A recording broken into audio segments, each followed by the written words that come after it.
안녕하세요. 3월 3일 일요일 아침입니다. 이병두의 근현대 불교사 이야기 120장면. 오늘이 벌써 75번째 순서가 되었습니다. 오늘은 1982년 봄 온 나라를 시끄럽게 했던 장영자 사건으로 불교계가 입은 피해를 한번 살펴보겠습니다.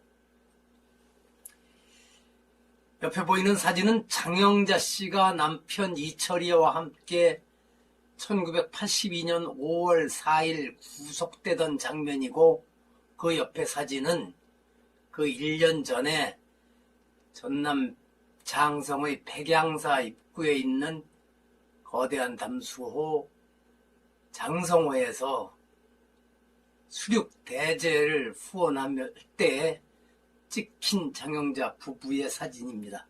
KBS 화면 캡처입니다. 그가 구속되면서 시작된 이른바 이철이 장영자 어음 사기 사건이 온 나라를 뒤흔들었습니다.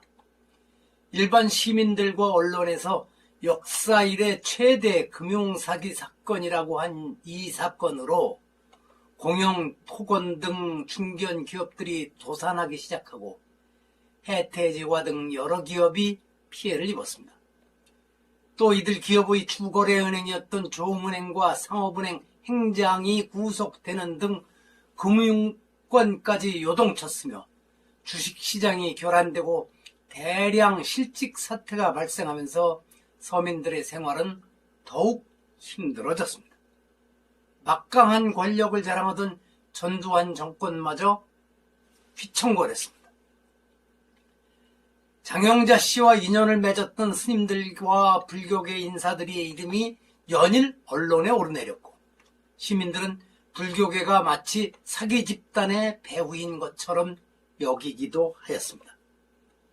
사기 사건의 전후 관계가 밝혀지고 난 뒤에 그에 얽혔던 일들을 복기해본 뒤에야 장영자가 그래서 내게 접근했구나 하고 뒤늦게 후회한 이들도 많았을 것입니다. 장 씨는 1978년에 문화재급으로 평가되는 금동 용두관음 보살상을 서울의 어느 절에 기증했다가 3년 뒤에는 평창동에 있는 자신의 사찰 각진선원에 모신다며 회수해 가기도 했습니다. 이뿐만 아니라 그 당시 조성비용이 2억 원에 이르는 불상을 일본 오사카 한국절에 보내주는가 하면 전남 장성호수에서 열린 수륙대제를 후원 주도하는 등 불교계 대시주자의 모습을 과시하고 있었습니다. 장 씨는 조계종 종종을 지낸 서홍 스님에게 접근해 보각행이라는 법명을 받고 스님과의 친분을 과시하며 불자 기업가들에게 접근해 어음사기 행각을 펼치기 시작했습니다. 이 사건의 발단이 된 공영토건 변모 사장의 경우에도 그가 불교 신자인 것을 알아내고 접촉해온 장 씨를 전혀 의심하지 못했다고 합니다. 사건이 다 밝혀진 뒤에 피해 기업주들이 대부분 불교인이었던 것으로 드러난 뒤에야 여러 사찰의 대형 불사에 거액을 희주하는 등 그가 베푼 선심은 계획적이었던 것 같다고 하였지만 뒤늦은 후회였습니다. 하긴 장씨 사건이 온 세상에 드러난 뒤에도 일부 스님과 신도들은 그가 시주를 크게 해온 불자라는 이유만으로 그의 사기 행각을 믿지 않으려 하였고, 조계자 마당에서 보각행 장영자의 석방을 청원한다는 서명운동을 펼치는 부끄러운 일을 하기도 하였습니다.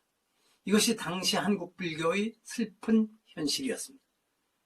장 씨의 개인 사찰 각진 선언은 세월이 흐른 뒤 조계종이 경매에서 낙찰받아 회광사로 이름을 바꾸고 동국대 재학생 비구니 수행원으로 활용하여 오늘에까지 이르고 있으니 그와 불교계의 인연은 이렇게 남아 있습니다. 그가 개인적으로 세웠던 절 이름이 각진선언이라는 것도 참 아이러니하죠. 각진, 그가 깨달은 진리는 뭐였는지. 1982년 봄 장씨가 온 나라를 혼란에 빠뜨리고 불교계를 흔든 지 40년이 지났습니다. 혹 장씨와 같은 인물이 또 나타난다면 스님과 불자들이 다시는 속지 않을까요? 여러분은 어찌 생각하십니까? 저는 또 속을지도 모른다고 그렇게 생각합니다. 제발 이런 일들이 다시 일어나지 말아야죠. 들어주셔서 고맙습니다.